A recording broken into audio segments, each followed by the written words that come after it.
فرمایا کہ جب اپنے گھروں سے نکلو تو تکبیر کہتے ہوئے نکلو. کتنے لوگ ایسے ہیں جو تکبیر پڑھتے ہوئے آئے ہیں؟ بہت کم لوگ ہیں، سب اپنے اپنے دھن میں چلے جا رہے ہیں. یہاں تک کہ فرمایا اس تکبیر کا اہمیت کا اندازہ اس سے لگاؤ، آنے کے وقت جس راستے سے آئے تھے عید کے لیے، جانے کے وقت دوسرے راستے سے جاؤ. واجب نہیں ہے، لیکن اس کی حکمت کیا ہے؟ ایک راستے سے آنا اور دوسرے راستے سے جانا سنت. فرمایا گیا کہ جب تم ایک راستے سے تکبیر پڑھتے ہوئے آتے ہو تو اس راستے پر موجود جتنے مکان، پتھر، درخت ہیں وہ سب تمہاری تکبیر کی گواہی دیں گے. قیامت کے دن تمہاری تکبیر کی وہ گواہی دیں گے کہ مولا یہ ہمارے سامنے سے تیری بڑائی کرتا ہوا گزرا ہے. تو ہو سکے دوسرے راستے پر بھی گزرو تاکہ زیادہ سے زیادہ ان تمام چیزوں کو اپنی تکبیر کا گواہ بنایا جا سکے. تو اس سے اندازہ کریں کہ تکبیر آج کے دن بہت اہمیت کی حامل ہے. اور رمضان المبارک میں جس قدر عبادتیں، ریاضتیں، ذکر، تلاوت، تسبیح، تراویح آپ نے ادا کیے ہیں، ان سب کی اجرت کا آج دن ہے.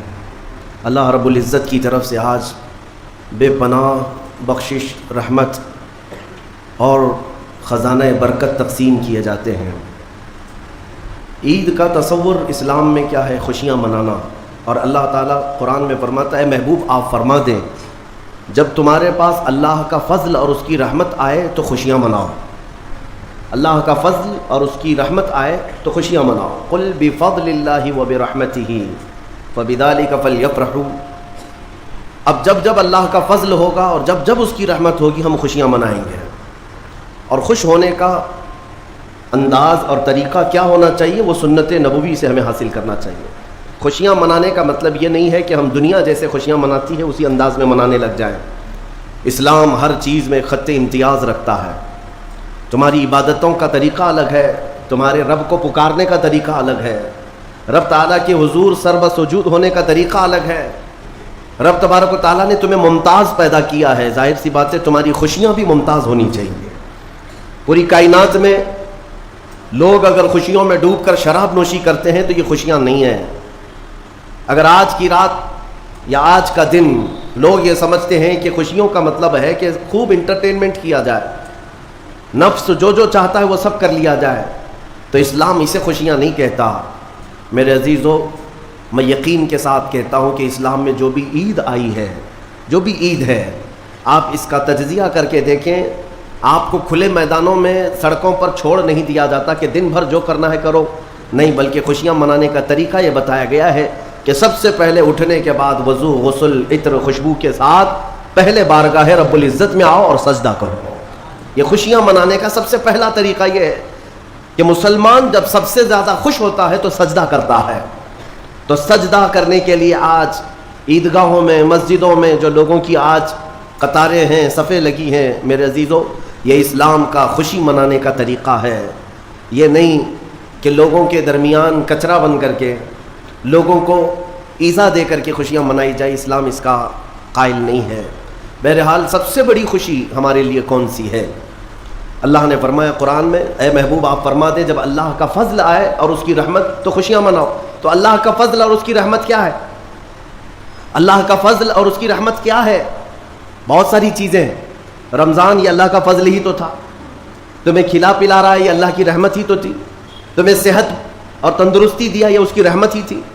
تو یہ فضل اور یہ رحمت ہے. لیکن سب سے بڑی رحمت جب تمہارے پاس آئے تو خوشیاں مناؤ. قرآن کہتا ہے سب سے بڑی رحمت کیا ہے؟ وما ارسلناک الا رحمتا للعالمین. محبوب ہم نے آپ کو سارے جہانوں کی رحمت بنا کر بھیجا ہے. پتہ یہ چلا کہ کائنات کی سب سے بڑی رحمت مصطفیٰ کریم کی ذات پاک ہے، اور جب وہ آئے تو سب سے بڑی خوشی کا دن ہوتا ہے. اسی لیے کہا ہے کہ دونوں عیدوں سے افضل ہے عید میلاد رسول. چاہے عید الفطر ہو یا بقرعید ہو، عید الاضحیٰ ہو، یہ دونوں عیدوں سے افضل ہے عید میلاد رسول. اس کی وجہ یہ ہے کہ ہمیں نہ عید الفطر معلوم ہوتی نہ عید الاضحیٰ معلوم ہوتی. یہ سب معلوم ہوئی ہیں اگر تو آمنہ کے لال کے صدقے میں معلوم ہے. ہاں، ہمیں رمضان پتہ چلا ہے، عید پتہ چلی ہے، تو کس کی بدولت؟ اگر مصطفیٰ کریم صلی اللہ علیہ وسلم نہ آتے، نہ بتاتے، تو کون سے رمضان کا تصور تھا، کون سی عید پتہ چلتی. اسی لیے حاصل کلام تو یہ ہے میرے عزیزو، وہ جو نہ تھے تو کچھ نہ تھا، وہ جو نہ ہو تو کچھ نہ ہو. جان ہے وہ جہان کی اور جان ہے تو جہان ہے. آج عید اگر منانا بھی ہے تو میں یہ ضرور کہوں گا کہ آج عید پڑھنے کے بعد نماز پڑھنے کے بعد سب سے پہلا کام جو آپ کرتے ہیں وہ کیا ہے؟ سب سے پہلا کام آپ یہ کرتے ہیں اپنے ماں باپ، اپنے رشتہ داروں سے ملاقات، اور گھر جلدی بھاگ کر کے جاتے ہیں کہ اپنے بڑوں سے ملاقات کرنا ہے۔ آج مصافحہ معانقہ کا دن ہے، آپ کو اپنے ماں باپ جس قدر یاد رہتے ہیں، میرے عزیزو اس رسول کو آج ہرگز فراموش نہ کرو جو اپنی رات کی تنہائیوں میں تمہیں امتی امتی کہہ کر یاد کیا کرتے تھے۔ آج ان کا دن ہے، آج اس رسول پاک کا دن ہے۔ سورج کے ڈوبنے سے پہلے پہلے تک کثرت سے میرے آقا کی بارگاہ میں بیٹھ کر درود بھیجو اور عرض کرو کہ آقا آج میری خوشی کا دن ہے، میں اپنے ماں، اپنے باپ، اپنے بھائی، اپنے بہن، سب سے زیادہ اگر دنیا میں کسی سے پیار کرتا ہوں تو وہ آپ کی ذات مبارکہ ہے۔ رسول پاک صلی اللہ تعالیٰ علیہ وسلم کو یاد کرنا آج کی عید کے دن کا ایک بہت ہی بڑا حصہ ہے مومنوں۔ باقی میں دوسروں کے بارے میں نہیں کہہ سکتا جن لوگوں نے آج کی عید کو جوا کا اڈا بنا لیا ہو، شراب پینے کا ذریعہ بنا لیا ہو، سینما تھیٹر پہ جا کر کے عیش کرنے کا ذریعہ سمجھا ہو۔ میں سمجھتا ہوں کہ ان کے اندر روح اسلام نہیں آئی۔ اگر اسلام کی روح ہوتی، اگر ایمان ان کے قلب میں بشاشت پیدا کر چکا ہوتا تو ہرگز وہ ایسی جگہ قدم بھی نہیں رکھتے۔ اے میرے عزیزو، آج مصطفیٰ کریم صلی اللہ علیہ وسلم کے سچے غلام بن کر کے دکھانے کا بھی دن ہے۔ آج دنیا تمہیں دیکھ رہی ہے، آج پوری دنیا دیکھ بھی رہی ہے اور ڈر بھی رہی ہے کہ یہ باہر نکلے ہیں آج کیا ہونے والا ہے۔ میرے عزیزو، تمہارے پاس سب سے بہترین میسج دینے کا وقت یہ ہے کہ رسول کریم صلی اللہ تعالیٰ علیہ وسلم کے غلام ان کی سنتوں میں ملبوس اپنے گھروں سے آج نکلے ہیں اور پوری دنیا میں حضور کی سنتیں عام کر کے رہیں گے اور حضور پاک صلی اللہ علیہ وسلم کے اخلاق کو پھیلا کر رہیں گے۔ آج تمہارے ذریعے سے حضور اکرم صلی اللہ علیہ وسلم کے اخلاق عام ہونی چاہیے۔ نان مسلم ہو، غیر مسلم ہو، کوئی بھی اگر اس کے ساتھ تمہارے مدد کا جذبہ آیا، کم سے کم اس کے دل میں یہ خیال تو آئے گا کہ یہ نوجوان کیوں میرے ساتھ اچھائی کر رہا ہے۔ اس وقت تم یہ بتا سکتے ہو یہ میرا اپنا عمل نہیں، یہ میرے آقا کا عمل ہے۔ نبی پاک صلی اللہ تعالیٰ علیہ وسلم آج کے دن غریبوں کو نہیں بھولتے، یتیموں کو فراموش نہیں کرتے۔ حضور پاک صلی اللہ تعالیٰ علیہ وسلم آج ان یتیموں، بیواؤں، سب کے گھروں کا خیال تک رکھتے تھے۔ عزیزان گرامی وقار، آج عید کے ان لمحات میں یقیناً رمضان المبارک گزر جانے کے بعد خوشیوں کا دن ضرور ہوتا ہے، لیکن ساتھ ہی آج ہمیں قلق بھی ہے، غم بھی ہے ہمارے ان بھائیوں کا جو آج عید منانے کے لیے یا تو ہمارے ساتھ نہیں ہیں، ناحق جیلوں میں بند ہیں، کچھ بے قصور قیدی ہیں، اور بہت سارے وہ لوگ ہیں جن کے ہاں اسباب کی کمی ہے اور کوئی عید نہیں ہے ان کے ہاں۔ وہ فلسطین کا علاقہ ہو کہ شام ہو کہ یمن ہو کہ عراق ہو، ان کے ہاں کوئی عید نہیں۔ وہ کھلے میدانوں میں آج بھی ایک ایک روٹی اور بوٹی کے لیے ترس رہے ہوں گے۔ آج اس درد کے ساتھ ہم عید کے لیے حاضر ہیں اور بارگاہ مولا میں یہ عرض ضرور کریں گے کہ مولا، جہاں تو ہمیں نرم لقمے کھلا رہا ہے، حضور کی اس غریب امت پر بھی رحم فرما دے۔ ایک میرا ہی رحمت میں دعویٰ نہیں، شاہ کی ساری امت پہ لاکھوں سلام۔ آج عید کے دن جو کام کرنے کے ہیں، میرے مصطفیٰ کریم صلی اللہ علیہ وسلم کو راضی کرنے کا دن ہے۔ آج کے دن حضور فرماتے ہیں اللہ تعالیٰ کو سب سے زیادہ پسندیدہ جو عمل ہے، سب سے زیادہ پسندیدہ وہ دو ہے، دو عمل اللہ کو بہت پسند ہے آج کے دن۔ فرمایا میرے آقا صلی اللہ علیہ وسلم وہ دو عمل کیا ہے؟ حضور فرماتے ہیں پہلی چیز یہ ہے کہ اللہ رب العزت کی بڑائی بیان کرنا۔ اللہ اکبر، اللہ اکبر، اللہ اکبر، لا الہ الا اللہ، اللہ اکبر، اللہ اکبر وللہ الحمد۔ یہ اللہ رب العزت کی بڑائی، تکبیر، اللہ سب سے بڑا ہے، یہ تکبیر بیان کرنا پہلا عمل اللہ کو سب سے زیادہ پسند ہے۔ دوسرا عمل استغفار، استغفر اللہ، استغفر اللہ، استغفر اللہ، استغفر اللہ ربی من کل ذنب واتوب الیہ۔ دو عمل آج کے دن اللہ بہت پسند فرماتا ہے، ایک اس کی بڑائی بیان کرنا تکبیر، اور دوسرے استغفار۔ اور فرمایا کہ جب اپنے گھروں سے نکلو تو تکبیر کہتے ہوئے نکلو۔ کتنے لوگ ایسے ہیں جو تکبیر پڑھتے ہوئے آئے؟ بہت کم لوگ ہیں، سب اپنے اپنے دھن میں چلے جا رہے ہیں۔ یہاں تک کہ فرمایا اس تکبیر کا اہمیت کا اندازہ اس سے لگاؤ، آنے کے وقت جس راستے سے آئے تھے عید کے لیے، جانے کے وقت دوسرے راستے سے جاؤ۔ واجب نہیں ہے، لیکن اس کی حکمت کیا ہے؟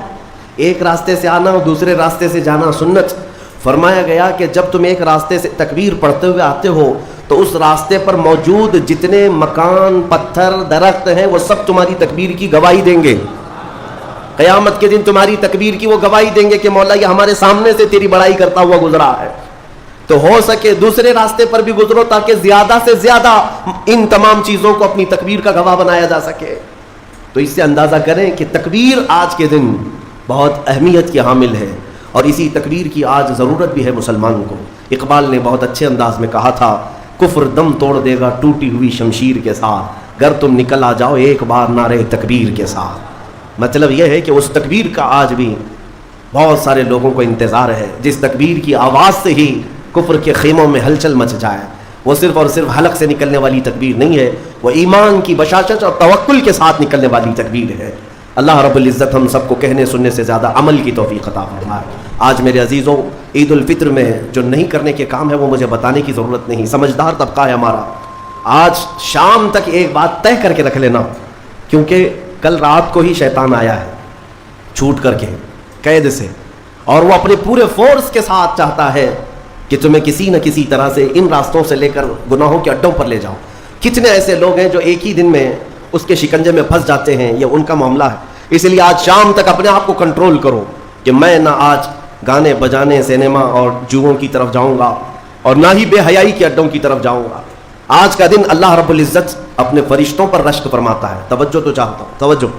عید کے دن جب بندے سجدے میں گرتے ہیں، عیدگاہ ہو کہ مسجدیں ہو، جیسے ہی تم عید کے دن سجدے میں چلے جاتے ہو، یہ لمحہ کون سا ہے جانتے ہیں آپ؟ یہ لمحہ کون سا ہے؟ جس دن دنیا پوری، آپ بھی رمضان بھر سجدے میں گئے ہوں گے، عبادتیں کر کے بھیک کیا مانگتے تھے؟ اللہ تو راضی ہو جا. ہم یہاں مانگ رہے تھے، لیکن عید کے دن کے سجدے کے بارے میں فرمایا گیا جیسے ہی امت سجدے میں جاتی ہے، مولا سارے فرشتوں میں اعلان فرماتا ہے، فرشتوں آؤ دیکھو میرے بندے، میں ان سب سے راضی ہوں اور ان سب پر مجھے رشک آتا ہے. آج دنیا خوشیوں میں ڈوب کر کے عیاشی کرنا چاہتی ہے، لیکن میرے یہ بندے ہیں جو دنیا کو ترک کر کے میری بارگاہ میں سجدہ ریز ہیں. آج مولا رب العزت رشک فرماتا ہے فرشتوں پر. اس لیے میرے عزیزوں، نہایتی اخلاص کے ساتھ، اطمینان کے ساتھ، اور اللہ رب العزت کی بارگاہ میں اپنے آپ کو خود سپرد کر کے عید کی نماز ادا کریں، اور امید ہے کہ یہ عید ہماری ایک انقلاب لائے گی انشاءاللہ. جو حالات آج پیدا ہو چکے ہیں، میں اس کے لیے بھی گزارشتاً یعنی معروضتاً یہ عرض کروں گا کہ آپ امن و امان کو برقرار رکھیں، امن و امان کو برقرار رکھیں. یہ بہت ضروری چیز ہے. مجھے افسوس ہے یہاں کے بھی حالات اور پورے ہندوستان کے بھی حالات جس طرح سے اپنائے جا رہے ہیں. یہودیوں کی ایک بڑی سازش تھی خلافت عثمانیہ کے زمانے میں. وہ کیا کرتے تھے کہ مسلمانوں کو بھڑکانے کے لیے، ورغلانے کے لیے کچھ ان کی مقدس چیزوں کی توہین کرتے تھے کسی ایک کے ذریعے سے، اور جب مسلمان بھڑک جاتے، باہر آتے، تو پھر ان کے بیچ میں یہ یہودی بھی داخل ہوتے تھے. باضابطہ یہ طریقہ اپناتے تھے اور پھر مسلمانوں میں آپس میں لڑا دیتے تھے. اس کے بعد وہاں سے خلافت کے خلاف اعلانات بھی کرتے تھے، اس میں یہودی داخل ہوتے تھے.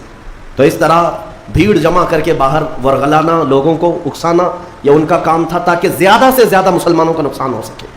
اسی لیے میں چاہتا ہوں کہ اپنے غم و غصے کا اظہار صرف بھیڑ سے نہیں ہوتا، جس میں اعلیٰ حضرت فاضل بریلوی رضی اللہ تعالیٰ عنہ نے بھی ارشاد فرمایا کہ مسلمانوں کو اس طرح سے کھلے طور پر کسی چیز پر جمع کر لینا جس سے خطرات لاحق ہوں ناجائز ہے. آپ ان چیزوں کا بہت خیال رکھیں کہ دشمن طاقتیں آج یہی چاہتی ہیں کہ تمہیں اکسا کر، ورغلا کر تمہارا زیادہ سے زیادہ نقصان کر سکیں. پچھلے 2 سال کا عرصہ گزر گیا، بنگلور میں بھی ایک حادثہ ہوا تھا، وائلنس ہوا تھا غالباً رمضان کے موقع پر ہی. 125 کے قریب نوجوان 2 سال سے ابھی تک جیلوں میں بند تھے. کچھ چھوٹ گئے، کچھ ابھی تک باقی. اس میں کئی سافٹ ویئر انجینئر ہیں اندر بیٹھے ہوئے ہیں. تو یہ سب حالات دل کو دہلا دیتے ہیں. آپ امن و امان کو برقرار رکھیں، اور جب تک اپنے بڑوں اور بزرگوں کی طرف سے کوئی بات نہ آئے، آپ کوئی بھی چیز اپنے ہاتھ میں نہ لیں. اور اللہ کریم ہم سب کو ماحول میں امن و امان برقرار رکھنے کی توفیق عطا فرمائے، اور ظالموں کے شر سے مولا ہماری حفاظت فرمائے. جس طرح برے منصوبے تمہارے متعلق بنائے جا رہے ہیں، کریم خدا کی بارگاہ میں دعا ہے کہ مولا ان تمام منصوبوں کو تو خاک میں ملا دے. تیرے حبیب پاک صلی اللہ علیہ وسلم کی اس بھولی بھالی امت کو صحیح قیادت عطا فرما دے. رب العالمین، آج کے عید کے دن جب تو سب کو نواز رہا ہے تو اس غریب امت کو مولا تو رحم و کرم سے نواز دے. تیرے حبیب پاک صلی اللہ تعالیٰ علیہ وسلم کا سچا عشق اس پوری امت کو عطا فرما دے. وصلی اللہ تعالیٰ علی خیر خلق محمد وآلہ وصحبہ اجمعین، وآخر دعوانا الحمد للہ رب العالمین. کھڑے ہو کر کے صفیں درست کر لیں.